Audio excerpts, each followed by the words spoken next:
ক্যান্টনমেন্টের খবর কি? যেটিকে আমরা উত্তরপাড়া বলি। বিশেষ করে Dhaka cantonment, Savar cantonment, Comilla cantonment, Chittagong cantonment. এগুলোতে কি হচ্ছে? সেনাবাহিনীর মধ্যে কি ঘটছে? এবং সেনাবাহিনীর মধ্যে যে বিরোধ, সেটি নিয়ে দেশের বাইরে থেকে ইউটিউবাররা, ফেসবুকাররা বা সামাজিক মাধ্যমে যাদের গত ১ বছর ধরে যথেষ্ট প্রভাব রয়েছে এবং এই সামাজিক মাধ্যম ব্যবহার করে অনেকে রীতিমতো কোনো একটি রাষ্ট্রের স্রষ্টা, কোনো একটি দেশের প্রধানমন্ত্রী কিংবা কিং মেকার হিসেবে ইতিমধ্যে যারা নিজেদেরকে মনে করেন এবং তাদের যারা লক্ষ লক্ষ ভক্ত অনুরাগী রয়েছেন, তারাও তাদেরকে ঠিক ওইভাবেই মনে করেন যে তারা অসাধ্য সাধন করতে পারেন। তো এই মানুষগুলো, বেশ কয়েকজন মানুষ, আপনারা সবাই তাদের নাম জানেন, তারা ক্রমাগত অপপ্রচার চালাচ্ছে ক্যান্টনমেন্টের বিরুদ্ধে এবং সেই অপপ্রচারের প্রেক্ষিতে আমাদের সেনাবাহিনীর যে ক্ষয়ক্ষতি হয়েছে, সেনাবাহিনীর সম্পর্কে মানুষের যে ভয়, আতঙ্ক, যেটা দরকার, খুব বেশি দরকার। তারপরে সেনাবাহিনী আপনার আমার দুলাভাই হবে না, তারা আপনার আমার ভগ্নিপতি হবে না, তারা আপনাকে সকাল বিকাল পোলাও কুরমা খাওয়াবে না। সেনাবাহিনী সমাজে যখন বিশৃঙ্খলা তৈরি হবে, তখন শক্ত হাতে সেই বিশৃঙ্খলা দমন করবে। দেশ যখন বহিঃশত্রু দ্বারা আক্রমণ হবে, তখন তারা নিজেদের জীবন বিলিয়ে দেবে এবং দেশের প্রয়োজনে আমরা যারা দেশ বিরোধী কাজ করব, আমাদেরকে ডাইরেক্ট শুট করার ক্ষমতা তাদের আছে। এটাই রাষ্ট্রের বিধান এবং এর জন্য কোনো আদালতে কখনো তাদের বিরুদ্ধে চাকরিকালীন সময় বা চাকরির পরে কোনো প্রশ্ন তোলা যাবে না। এই ইন্ডিমিউনিটি দিয়েই সেনাবাহিনী গঠন করা হয়, তৈরি করা হয়, আজ না হাজার বছর আগের থেকে।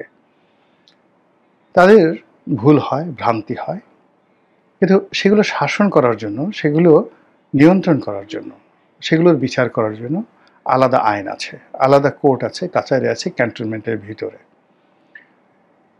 এই যে সেনা আইন, এর বাইরে গিয়ে আমাদের যে সিভিল প্রসিডিউর কোড রয়েছে বা ক্রিমিনাল প্রসিডিউর কোড রয়েছে, এখানে আসলে এই জিনিসগুলো হয় না।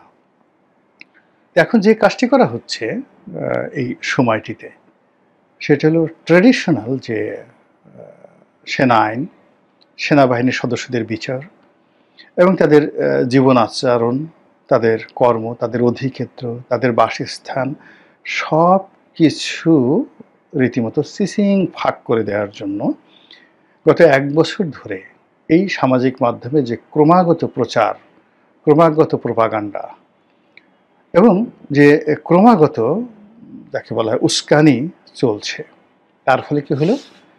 পরিপূর্ণ ম্যাজিস্ট্রেসি পাওয়ার নিয়ে সেনাবাহিনী গত ১ বছর ধরে মাঠে থাকা সত্ত্বেও তারা বলতে গেলে অনেকটা অসহায়ের মতো নীরব দর্শক হয়ে কিংবা পথচারী হয়ে টহল দিয়ে যাচ্ছে শুধু। কিন্তু আইনশৃঙ্খলা রক্ষা থেকে শুরু করে ঠিক আইনশৃঙ্খলার উন্নয়ন এবং জনগণের আস্থা, বিশ্বাস এবং ভালোবাসার যে প্রতীক হিসেবে সেনাবাহিনীকে কল্পনা করা হয়, সেই জায়গাটা এখন এমন একটা জায়গাতে চলে এসেছে যেটা রিগেইন করা সত্যিকার অর্থে সেনাবাহিনীর জন্য দুষ্কর এবং আগামীতে বহু বছর সময় লাগবে। এটা হলো এই অপপ্রচারের ফল। ২ নম্বর হলো যে সেনাবাহিনীর পক্ষে আমাদের এই সামাজিক মাধ্যমে বলতে গেলে যে অপপ্রচার হচ্ছে, তার কাউন্টার প্রচার করার কোনো লোক নেই, কেউ নেই, বিভিন্ন কারণে নেই। প্রথমত যদি এটা করা হয়, বলা হবে যে সে ডিজিএফআইয়ের এজেন্ট, দালাল, সেনাবাহিনীর দালাল, ঘরের খেয়ে কেন বোনের মোষ তাড়াতে যাবে, এক। ২ নম্বর হলো যে সেনাবাহিনীর যে গোয়েন্দা সংস্থাগুলো আছে, তারা সাধারণত এই ধরনের কাজে অভ্যস্ত নয়। আমাদের সমাজে যারা সত্যিকার অর্থে ইনফ্লুয়েন্সিয়াল সাংবাদিক, বুদ্ধিজীবী, যাদের কথা শুনে মানুষ বিশ্বাস করে, তারা কখনোই এই ধরনের সেনা গোয়েন্দা বা সেনাবাহিনীর এদের সাথে কখনো সংযোগই রক্ষা করে না। সেনাবাহিনী কখনো এদের কাছে আসতে সাহসই পায় না। যেমন ধরুন একজন সিরাজুল ইসলাম চৌধুরী কিংবা ধরুন যেকোনো একজন বাংলাদেশের সম্মানিত ব্যক্তি ছিলেন, যেমন বদরুদ্দীন ওমর মারা গেলেন। তো এদের সঙ্গে বদরুদ্দীন ওমরের কাছে গিয়ে সেনাবাহিনীর ডিজিএফআই ডিজি দেখা করবেন, কথা বলবেন, এটা কিয়ামত হয়ে যাবে, এটা সম্ভব না। কিংবা ধরেন নুরুল কবির সাহেব আছেন, এখন নুরুল কবির সাহেব যদি একটা কথা বলেন, তিনি প্রথমত তিনি ওই অপপ্রচারকারী তাদের বিরুদ্ধে তিনি কোনো কথা বলবেন না, এটা তিনি সেই লেভেলের না, তার কি দরকার? তো তার দরকার নেই। কিংবা নুরুল কবির সাহেবের মতো মানুষ, তিনি কেন সেই পিনাকি, ইলিয়াস এদের কাউন্টার কথা বলতে যাবেন? সে বললো যে ওরা যদি আমাকে গালিগালি করতে মেরেও ফেলে, তবু আমি আসলে তাদের পর্যায়ে বলতে পারবো না। এটাতে প্রথমত তিনি এই লেভেলের না। দ্বিতীয়ত সেনাবাহিনী, রাষ্ট্র বা কোনো পক্ষের দালালি করার মতো যে ব্যক্তিত্ব লাগে বা কারো পক্ষে একেবারে যতটুকু সত্য তুলে দরকার অতটুকু তো তারা করছেন, আমরাও করছি। তো আমি জাস্ট ওনাকে একটা উদাহরণ দিলাম যে ওনার মতো অন্যান্য যারা আছেন তারা কখনোই এরকম সেনাবাহিনীর পক্ষে গিয়ে একেবারে ওয়াকারের পক্ষে কথা বলবেন, সেনাবাহিনীর পক্ষে কথা বলবেন, ডিজিএফআইয়ের পক্ষে কথা বলবেন, এটা আসলে হয় না। সেনাবাহিনীর অবলম্বন বলতে তাদের একটা আইএসপিআর আছে, এবং সেই আইএসপিআরে যারা কর্মকর্তা আছেন তারা যদি এমনি আসলে তাদের যে ড্রাফটগুলো হয় সেই ড্রাফটগুলো ভালো মানের না, সুখপাঠ্য না, তারা যা বলেন ওটা মনোযোগ সহকারে পড়া যায় না। বাংলাদেশে যাদের ধরেন কলমের হাত আছে, তারা যদি আইএসপিআর যদি মনে করেন যে গোপনে হুমায়ুন আহমেদের মতো বা ইমদাদুল হক মিলনের মতো যারা খুব চমৎকার ভাষায় লেখেন, গল্পের মতো করে লেখেন, তাদের নিকট থেকে মানে তারা যা বলতে চান এই বিষয়গুলো লিখিত আকারে যদি আনা হতো এবং সেইগুলো যদি আইএসপিআর মানে সেই প্রথম পাতায়, প্রথম আলোর প্রথম পাতায়, বাংলাদেশ প্রতিদিনের প্রথম পাতায় এইভাবে তারা প্রকাশের ব্যবস্থা করতে, মানুষ কিন্তু পড়তো। কিন্তু আইএসপিআর যেভাবে মানে সংবাদ বিজ্ঞপ্তি দেয় ওটা আসলে কেউ পড়ে না। ফলে কি হলো, ওখানে যে সকল কাউন্টার জবাব আসে, যা কিছু আসে, এটা জনগণের কোনো দৃষ্টি আকর্ষণ করে না, কেউ পড়েও দেখে না। ফলে কি হলো, এই যে গত 1 বছর কিংবা অতীতে এই সেনাবাহিনীর বিরুদ্ধে যে সকল প্রচার চলেছে, প্রোপাগান্ডা চলেছে, সেই প্রচার এবং প্রোপাগান্ডা এমন একটা জটিল অবস্থা তৈরি করে ফেলেছে। ফলে সেনাবাহিনীর যে 72 থেকে এ পর্যন্ত কিংবা পাকিস্তান জমানা থেকে এ পর্যন্ত টোটাল সেনাবাহিনীর যেটিকে ইংরেজিতে বলা হয় লিগেসি, ঐতিহ্য, সেই ঐতিহ্যটা আসলে একেবারে ডাউনগ্রেডে চলে গেছে। এটা হলো বাস্তবতা। 2 নম্বর হলো যে সেনাবাহিনীর অনেক মেশিনারিজ আছে। প্রথমে যখন এই সমস্যাগুলো তৈরি হলো, সেনাপ্রধানকে নিয়ে, সেনাবাহিনীর ঊর্ধ্বতন কর্মকর্তাদেরকে নিয়ে যখন অকথ্য ভাষায় গালাগাল দেওয়া হলো, খুব মানে গালাগাল দেওয়া হলো, তারা যদি সেই রাজনৈতিক ব্যক্তিদের মতো কৌশলী হতেন, তারপরে ব্যবস্থা নিতেন, এই রাষ্ট্রের হাতে অনেক শক্তি, মানে টু শব্দ করার একেবারে সময় ছিল না। আপনাকে একটা জাস্ট, আমি সাধারণত স্ল্যাং ল্যাঙ্গুয়েজ কখনো ব্যবহার করি না, কিন্তু একটা উদাহরণ দিলে বুঝতে পারবেন।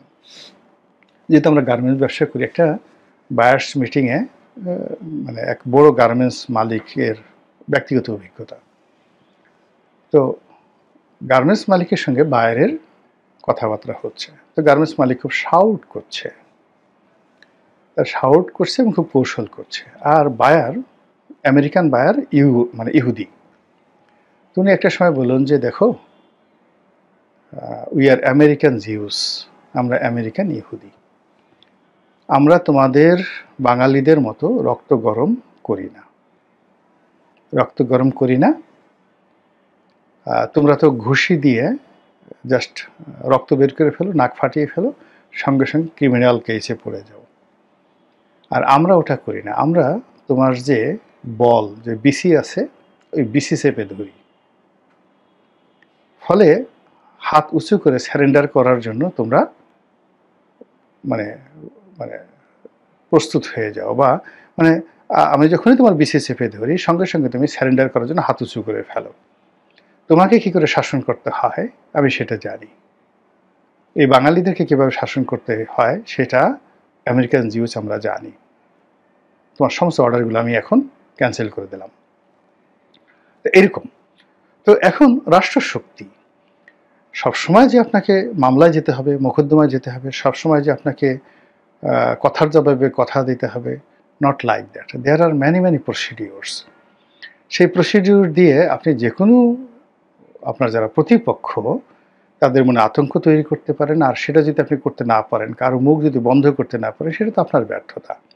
তো সেই ব্যর্থতাটা সেনাবাহিনীর ঊর্ধ্বতন কর্তৃপক্ষ, তাদের বিভিন্ন ডিপার্টমেন্ট এবং as a whole the cantonment, তারা গত 1 বছর যাবৎ মানে পাহাড়ের মতো তারা ধৈর্য দেখানোর চেষ্টা করেছে। ঠিক আছে, যখন আম জনতা, মাস পিউপিল তাদের সাথে ধৈর্য দেখায় সেটা ঠিক আছে, কিন্তু যখন পার্সন টু পার্সন, যখন কোনো একটা পার্সন ডিফেম করে বসে 2 লক্ষ বা 2.5 লক্ষ সদস্যের একটা বাহিনীকে, একজন সিঙ্গেল পার্সন, যখন সে 2 কোটি মানুষকে কনভিন্স করে ফেলছে একটা বক্তব্য দিয়ে, আর তখন বসে বসে তার আঙ্গুল চুষছে আর লেমন চুষ খাচ্ছে আর বলছে ইন্না লিল্লাহ ইন্না লিল্লাহ লা ইলাহা ইল্লা আনতা সুবহানাকা ইন্নী কুনতু মিনাজ জালিমিন, কিংবা মনে মনে বলছে যে ওরা আমার সন্তানের মতো, ওরা আমার ভাইয়ের মতো, ওরা আমার পিতার মতো, তিনি আমার পিতার মতো, তিনি আমার বড় ভাইয়ের মতো, আমি বেয়াদবি করি কি করে, ভবিষ্যতে শিখবে, আল্লাহ তাকে হেদায়েত দান করুক। এগুলো ওয়াজের ময়দানে হয়, এগুলো যুদ্ধের ময়দানে এগুলো হয় না। বাংলাদেশের যে অবস্থা, সেই অবস্থায় আজকের এই যে সেনাবাহিনীর যে দুরবস্থা, সেই দুরবস্থার জন্য সেনাবাহিনীর যে কর্মকর্তা তারা কোনো অবস্থাতে তাদের দায় এড়াতে পারবেন না। এখন রাতারাতি ইচ্ছা করলে এই জিনিসটা হচ্ছে না। ফলে কি হচ্ছে, সাধারণ মানুষের মধ্যে অস্থিরতা তৈরি হচ্ছে, আতঙ্ক তৈরি হচ্ছে, ব্যবসা বাণিজ্যে কেউ সিদ্ধান্ত নিতে পারছে না, সব জায়গাতে একটা ঢিলাঢালা অবস্থা। টিএনও সাহেব দায়িত্ব পালন করছেন না, ডিসি সাহেব দায়িত্ব পালন করতে পারছেন না, এসপি সাহেব ভয় পাচ্ছেন, জেলাতে একজন বিনিয়োগ করবে পারছে না, ঘুষের রেট বেড়ে গেছে, ছোট ছোট কর্মকর্তা, ইউনিয়ন পরিষদের সেই সচিব থেকে শুরু করে তহসিলদার পর্যন্ত, তারা সবাই এক একজনের মেজর জেনারেল হয়ে গেছেন, এক একজনের লেফটেন্যান্ট জেনারেল হয়ে গেছেন। এইরকম একটা যাকে বলা হয় ক্ষুদ্র ক্ষুদ্র সমাজের প্রত্যেকটা স্তরে এক একটা করে ফ্রাঙ্কানেশনের দানব তৈরি হয়ে গেছে। আর সেই দানব যখন তৈরি হয়ে সারা দেশে দানবীয় তাণ্ডব তৈরি করে ফেলেছে, তখন যখন সবচেয়ে পাওয়ার হাউস এই মুহূর্তে ক্যান্টনমেন্ট, সেনাবাহিনী, তো তাদেরকে যখন সরাসরি হিট করে কোনো মানুষ দুর্গন্ধ ছড়ায়, কোনো মানুষ যাকে বলা হয় এখানে নেতিবাচক খবর ছড়ায়, কোনো মানুষ একটার পর একটা বিভ্রান্তি ছড়ায়, তাহলে জমে টেনে, মানে আছে না যে মানুষের মুখে জয়, মানুষের মুখে ক্ষয়। মানে সেনাবাহিনী, সশস্ত্র বাহিনী 1000 বছরের ইতিহাসে এতটা সেন্সিটিভ, এখানে যে কোনো একটা গুজব, আমরা সিভিল সোসাইটিতে যেটা গুজব, এটা ভদ্র সমাজে যেটা গালাগালি করবে, সেটা ব্রাহ্মণবাড়িয়াতে গিয়ে ঢাল সুরকিতে পরিণত হয়ে যাবে। আর এটি যদি ক্যান্টনমেন্টে হয়, সঙ্গে সঙ্গে গুলাগুলি শুরু হয়ে যাবে। এটাই একটা ছোট্ট ঘটনা, সেই আনসার বিদ্রোহ আমাদের দেশে, সেই 7ই নভেম্বর, সেই 15ই আগস্ট, তারপরে সেই 1/11, মানে যে ঘটনাগুলো ঘটেছে, যে কুগুলো ঘটেছে, সূত্রগুলো দেখবেন যে একটা গুজব থেকে। খালেদ মোশাররফের মৃত্যু কি দেখেন, বললো যে সে ভারতের এজেন্ট, ভারতের পক্ষে সে কু করেছে, দেশটাকে ভারত দখল করে ফেলবে। পুরো সেনাবাহিনী তছনছ করে আমরা ইতিহাসের অন্যতম একজন শ্রেষ্ঠ বীর মুক্তিযোদ্ধাকে হারালাম, খালেদ মোশাররফকে হারালাম। হি ওয়াজ এ কোয়াইট জেন্টলম্যান, হি ওয়াজ এ কোয়াইট জেন্টলম্যান। আমাদের খালেদ মোশাররফ সাহেবের যে জেন্টেলিটি, সেখানে ওয়াকার সাহেবের জেন্টেলিটির সাথে আরও অনেক গ্রেডের। ওয়াকার সাহেবের সামরিক যে যাকে বলা হয় তার যে লিগেছি, তার যে আউটপুট, তার চেয়ে খালেদ মোশাররফের, কর্নেল তাহেরের আউটপুট অনেক অনেক বেশি, অনেক অনেক বেশি। জেনারেল আবুল মঞ্জুরের আউটপুট অনেক অনেক বেশি, জেনারেল জিয়াউর রহমানের আউটপুট অতুলনীয়। কিন্তু গুজব, শুধুমাত্র এই ক্যান্টনমেন্টের গুজব, সেই গুজবে আমরা তাদেরকে কিন্তু হারিয়ে ফেলেছি। আমরা কোথায় আছি, কোন অবস্থায় আছি, আগামীকাল কী হবে আমরা জানি না। এখনো পর্যন্ত আমাদের রাষ্ট্রের যতটুকু শক্তি অবশিষ্ট রয়েছে, আমাদের মধ্য থেকে যারা কর্তা ব্যক্তি তারা যদি হুঁশে ফিরেন এবং তারা যদি সঠিক সময়ে সঠিক সিদ্ধান্ত নিতে পারেন, তাহলেই এই দেশ, এই জাতিকে রক্ষা করা সম্ভব। অন্যথায় কি হবে একমাত্র আল্লাহ ছাড়া কেউ জানেন না। আসসালামু আলাইকুম ওয়া রাহমাতুল্লাহি ওয়া বারাকাতুহু।